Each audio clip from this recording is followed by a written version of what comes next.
applications more consistent with the way that developers understand design. Okay, we're coming in at the design level. We need to model it at a way that developers understand. 2, separate process. We need to look at a business process independent of the application representation, independent of how the application interacts with that process, and say, what are the risks in this process to figure out business logic type vulnerabilities. Okay, I won't touch too much on that because I don't have enough time, but I will kind of just intro it at the end. So apart from being a typical consultant list of blocks, colorful blocks, this is a list of countermeasures. Countermeasures that you would see are common controls that you would see in web applications, right? We know this. This isn't necessarily a comprehensive list. I know somebody's going to put up their hand and say, hey, you're missing so-and-so and so. I understand. This is a good list, right, of known ways of fixing common vulnerabilities, right? So at the top, we have things that are session related, and you can argue whether CSRF belongs there or not. I don't want to get in that argument right now. We have input and output area, so validation, encoding, things of that nature. We have authorization. I don't have authentication as a single issue, and I'll talk about that later. And finally, we have just various other areas, right? Top-level error handling, that stack trace that gets sent to end users. Anti-automation controls, like CAPTCHA, that kind of thing, right? These are all things that are security features. Okay, so who cares? Well, let's take a step into the design, to the developer's world. Anyone familiar with what this is? Anyone seen anything like this before? Okay, so what is that? Component diagram. A standard UML diagram, way of designing applications. So, sorry, let me ask again. How many of you guys are developers or have development backgrounds? Okay, how many of you guys have done UML or understand UML? Okay, almost all, right? This is a language that developers already understand. So if we take our application and we break, not all developers, but many developers understand. If we take our application and we divide it into components, right? Here, this is at a design pattern level. These are all individual design patterns from the core G2E patterns. And I'll get back to that later.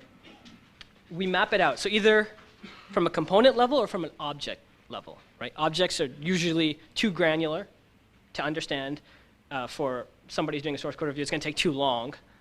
But at the same time, we want to be more granular than application server, because application server on its own is too big of an entity to really get granular on, right? We want to go into this depth. So things like intercepting filter, that's a design pattern, which is usually implemented with servlet filters. Front controller, some of these things really influenced how struts or Spring MVC framework are created, right?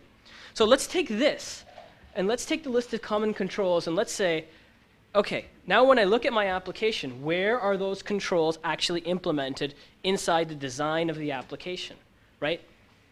So for instance, in my intercepting filter, that's where I'm doing a hard session timeout, right? So not an inactive session timeout, but an active session timeout, in case an attacker hijacks a session and keeps it open forever. I'm going to do that through a servlet filter. Page level authorization. Who has access to specific JSP or servlet or ASP or whatever pages? I'm going to do that at the front controller.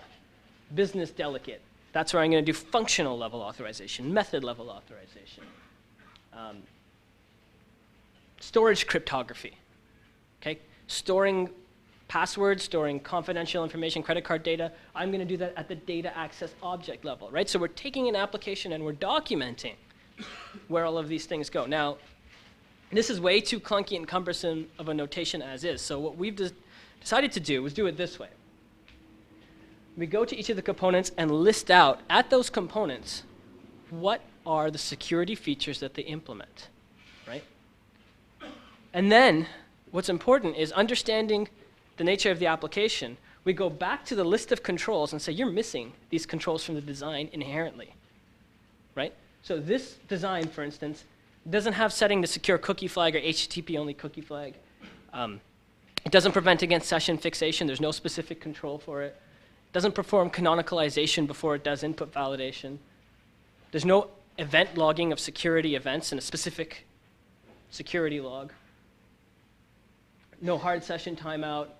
No logical resource mapping, which is when you, say, try to get a file and you give the physical name of the file as opposed to some logical name. Well, then someone, instead of putting the file name, they say :/:et/password, right? Your directory transversal type attacks. No anti-automation controls, so things like CAPTCHA, right? That's not in here. So we know already at a design level what's missing, okay? So a few notes on this. You usually need to create this from scratch. How many people in the applications you review, you have UML diagrams available to you? One. One and kind of a nod, so maybe 1.5 out of everyone here. Okay, so usually you don't have UML diagrams to work with from the start. So that becomes difficult if you're not the person who designed the application. But if you're a person who's doing a source code review of the application, well, all of a sudden, while you're doing the source code review, this is the perfect time. Because if you think about it, to really understand, and I'm not talking about just running a tool, but when you really do manual review, right, with the tool perhaps, you need to understand the internals of the application. You need to understand all of these individual components. So why not map it out as you're doing it and document where you see security controls, right? You can also document compensating controls. Yeah, the secure cookie flag isn't set explicitly in any of those codes components, but it's being set in the web.xml and the deployment descriptor, or we have a web app firewall that's handling our input validation, or whatever else, right? You document those in your diagram. Another note is that when you actually do this, real applications have way too many components and objects, usually, to document them all. So what we do is we take transactions, right? High-value transactions. And we consider authentication to be a transaction rather than one of those specific security controls, right? So it's a use case, a set of steps that happen that goes along the entire design of the application. And so we look at authentication and say, what are the components involved in authentication? We make sure we model those. Then we say, I don't know, money transfer, purchasing, some of the high-risk use cases, and we document those components. We may not be able to document everything, and we may miss things, but that's the nature of a source code review, right? You're always going to be doing a portion of it, okay? So you want to do at least at that level. And the point here is when you're modeling in UML, use a static structure and not a dynamic structure. How many people are familiar with sequence diagrams, collaboration diagrams in UML? Okay. Why might I say let's not use those?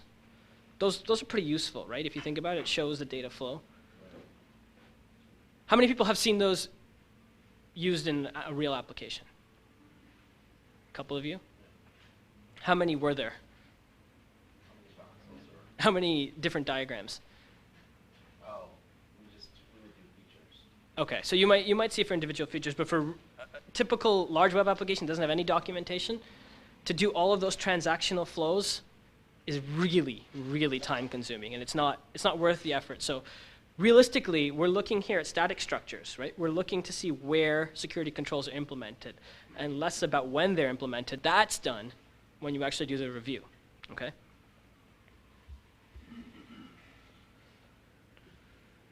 Okay, the other thing to remember is it documents design level controls, right? So something like an input validation routine or output encoding are design level controls. Things like resource closing, so closing your database connections, logging of confidential data, proper concurrency, these things, they're coding issues, right?